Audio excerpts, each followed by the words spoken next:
Good morning, everybody. We are at wonderful Casting Performance. We've got Waynetta. Got Michelle. What's up, bro? Now, loads of you have been badgering us on the channel, going, Monkey, where is the Nomda? Well, the Nomda is outside, and it's coming inside today. Massive, massive thanks to Shane. He has very kindly sent me, well, I hope it's an alternator. We're going to check now.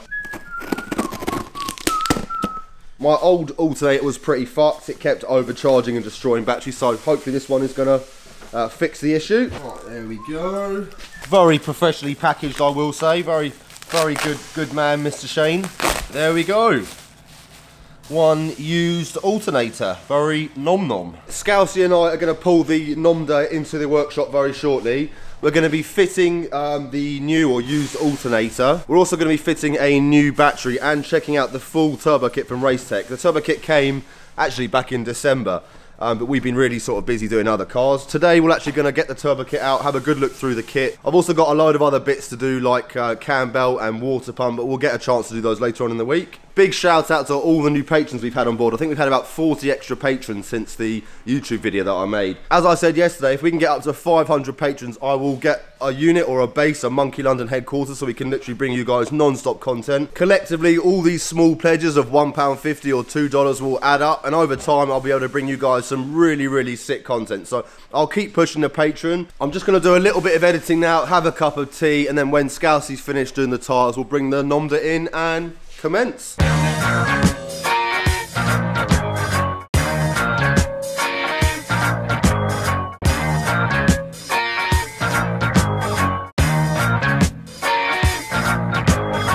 Quick one before we start. Monkey London key tags. I've only got a very few limited number ones left. The next ones are going to have 2, 3, 4, 5, etc, etc. All the profit that I make from these key tags, I'm actually going to save. I'm doing a thing with Motorloop. They're going to hold on to all the money for me, and at the end of it, once we've sold all 10 designs, so that's 5,000 key tags, all the profit from that I'm going to put towards doing a Japan trip. So I'm going to buy a car in Japan, go out to a Bisu, do loads of skids, and all the money made from these is going to go towards that. If you check the link in the description, you can do a buy and help me get to Japan ASAP. Scousey's just finishing up on Lee's pretty cool Nissan Silvia S13. What are you doing to her, Scousey? A bit of arch rolling by the looks of it. Yeah, so because we put these wider wheels and tyres on, the arches are touching on the tyres, so it's just causing a little bit of rubbing. So basically what we've done, use this arch roller, and basically just to roll the arch lip up so it's completely flat against up here now, opposed to being like this, so it gives it a lot more clearance. Like you're probably talking like 15mm clearance there, just stop it from rubbing on the tyre and catching it and cutting it. And that's a proper arch rolling tool, isn't it? This is, it's actually a proper designed arch rolling tool. You can get cheaper ones. The blue ones, very like, you see everyone having them. The red wheel. This is a lot better design. It's actually made by Part Shop Max. I really come from America. This wheel here is a lot softer than the cheaper kind of ones. It's almost like a skateboard wheel. Doesn't tend to crack the paint quite as much? Yes, it's a lot more, a lot more gentle to the paint, so it's a lot more forgiving. So yeah, I did use a cheap one and did a couple of cars of it and really didn't like it at all. This had a lot better results, less paint cracking. As we mentioned in previous episodes, Scouse has also got an arch rolling company called Arch Enemy UK. Yep. And obviously he does this as a sort of full-time job on top of his regular job up here. Yeah. So you've got 2 full-time jobs. He's a busy man. Just quickly show the audience how it works very quickly. Basically, it starts off, you have to kind of do it in stages. You can't just like kind of go balls to the wall and throw the roller in there. Yeah. So you kind of start off at a slight angle. So say for instance where you've got it like here, you've got to kind of start at a slight angle like this, and then you gradually, as you roll that back, you're going to go more and more and more and more.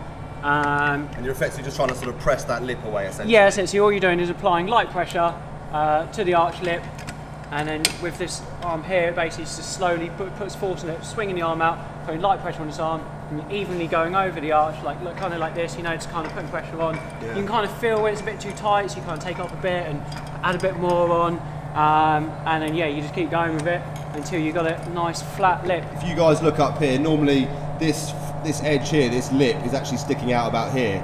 Obviously when Scouse goes over it, he flattens it all off and makes it nice and flush. We'll just pop round the other side. So yeah, if you guys look up here now, you'll see there's quite a big sort of ledge or an edge on the end of this arch. So yeah, once he's gone round, this will all be flat and the tyres shouldn't scrape. If you do need your arches rolling, feel free to give him a shout. His email address for Arch Enemy is down here. Apart from the arch rolling, Scousey, what else are you doing on Lee's S13?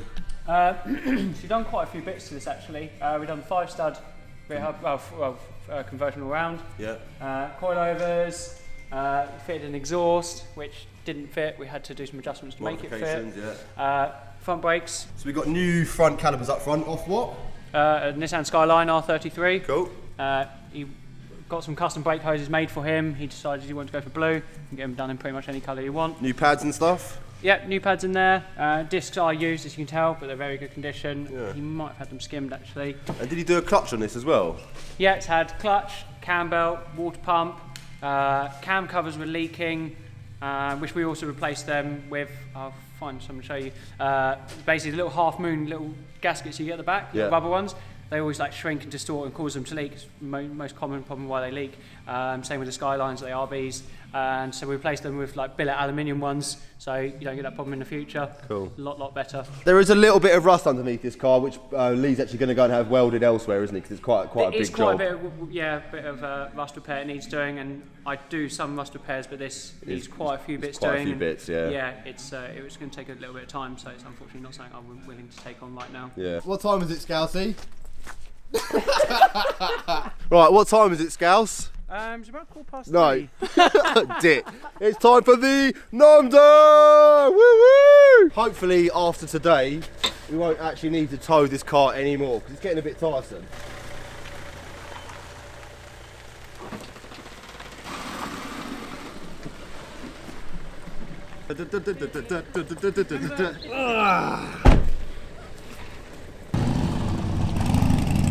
VTEC.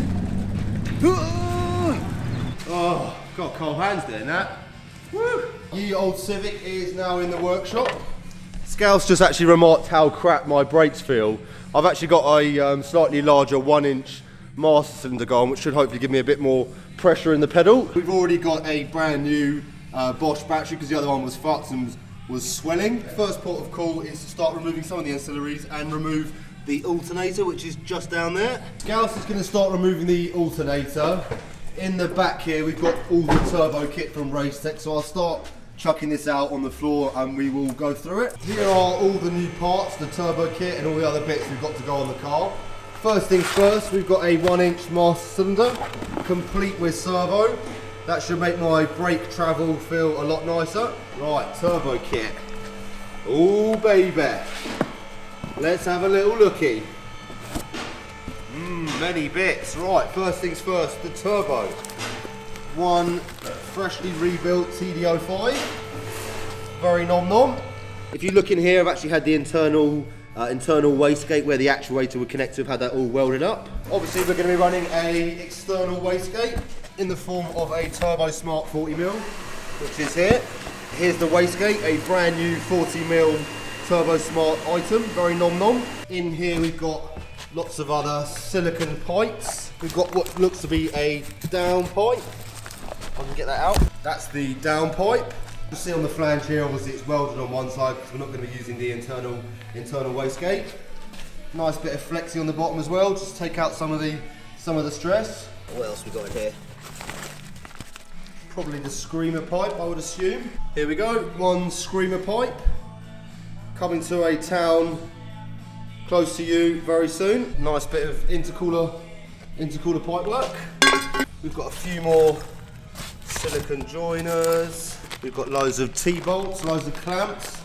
We've got the return and feed lines for the turbo. We've got more gaskets, various bolts and nuts. Pretty cool, these Racetech turbo kits. I mean, they pretty much do come with everything you should need. Got a bit more what feels like intercooler pipe work. This looks like it's going to be the exhaust manifold. Yep. Yeah, looks right. Ports. Yeah, it looks pretty decent to be fair. Nice welds, nice thick flange. Nice ports in there actually. Yeah. It's all been nicely sort of port matched to be looking there, nice and smooth. That's everything from that box now removed. Just going to open up this box over here. I've now got the last box open and we have one very yummy front mounted intercooler. I think that's everything, isn't it? And there we have it, one full Racetech turbo kit. That is the Racetech turbo kit all unboxed. If you guys want to check out their pretty sick turbo kits, their website address is down here. If you guys just mention Monkey London when you inquire, they'll sort you out a cheeky deal. We're not actually going to fit any of this stuff today, we just wanted to unbox it so we can show you guys. Scousey and I are going to concentrate on the alternator today and a few of the little service items, and then next week we will commence the full turbo build. Mr. Scousey has already removed the battery. Now he's just working out how on earth you take this alternator out. Bit of a tight squeeze, isn't it? Here's a wee bit. There we go. After much jiggery pokery, we have one alternator. Woohoo! This has been causing us a lot of problems. This little bugger. What does it feel like, the bearing? It feels right, don't it? You just don't know what's going on inside. Thinks it's overcharging, yeah. I'll go and grab the other alternator. Kindly supplied by my favourite Welsh person, Mr. Shane. There she blows. Looks to be the same. Right. Same plug. Sweet. Once we fitted the new alternator, Scousey will chuck a multimeter on there and just check all the voltages just to make sure it's doing what it should be and charging the battery correctly. If we just check down there, Scousey's got the replacement alternator in place. Now we're just going to chuck the car into the air just so we can get a little bit better access to the alternator from underneath. Quick look underneath, you'll see we've got all the new, all the DC2 brakes sitting pretty, and our exhaust bodge job is still holding up. Obviously once we get the turbo kit in there, all of this is going to be changed. We've also got the Phoenix radiator in there, sitting pretty. Big up Phoenix. Scousey's just chucking in the alternator bolts, so you can see up there. Chuck my old night vision on. Also, he's put a bit of copper slip on the bolts themselves, just to make sure they don't get seized over time. Next up, we've got a brand new alternator belt, nice and shiny. The belt was very kindly supplied by Mick's Garage. If you check down here, we're running a 10% discount code with Mick's Garage. They sell a huge amount of serviceable items. So yeah, if you want to get in contact and save some money, feel free. If you look here, we've now got the alternator in place. We just need to go up top and tension it. One thing I forgot to mention is obviously this car originally came with ABS and we're now not running ABS, so we've got a non-ABS propulsion valve. We have now tensioned up the alternator. How does the belt feel to you? The belt's fine, yeah. So basically what you ideally want is to be able to have the belt turn 90 degrees, so you get quarter of a turn in it without like trying to actually like strangle the neck out of it. Yeah. But if you can get a quarter turn on it, it means it's not too tight, it's not too loose. Obviously if you can turn it more, you need to turn it up more, and vice versa the opposite way. The other thing we need to do, obviously now we're not running power steering, we've still got this power steering pipe, so in a minute Scousey and I will chuck the Civic in the air and remove this. It's a bit of a pain in the arse because it's right back against the bulkhead. Battery tray is now in place. Now we're just going to chuck the battery back in. It's a wonderful Bosch unit this, very expensive, only the highest quality shiz will do. Mick's Garage also sent us quite a few service items because we need to replace quite a few bits in this car before we go turbo. Gasket kit, pretty useful because I've got lots of oil leaks. We've got a cam belt, we've got a cam belt tensioner bearing. Over here we've got a fuel filter, very nom-nom. And we've also got a brand new water pump. Very yummy.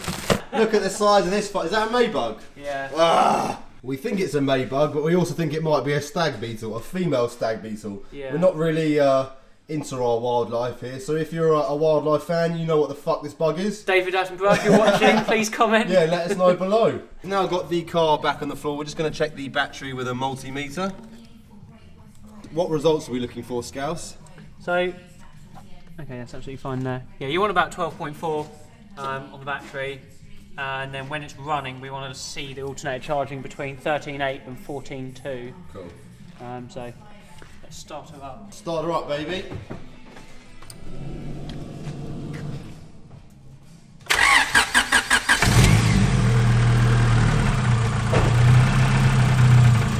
If we look down here, she's charging at just under 14.2 volts, so spot on, exactly where it needs to be. The one thing I am a little bit confused on is the revs. For some reason now it won't rev above 4,000 RPM.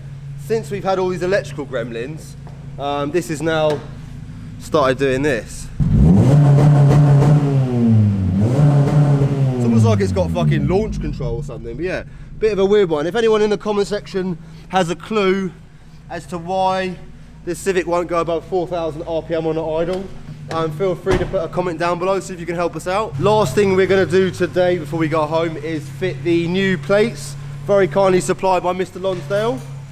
Loving those. There we go, one rear plate fitted, looking a lot more sexual.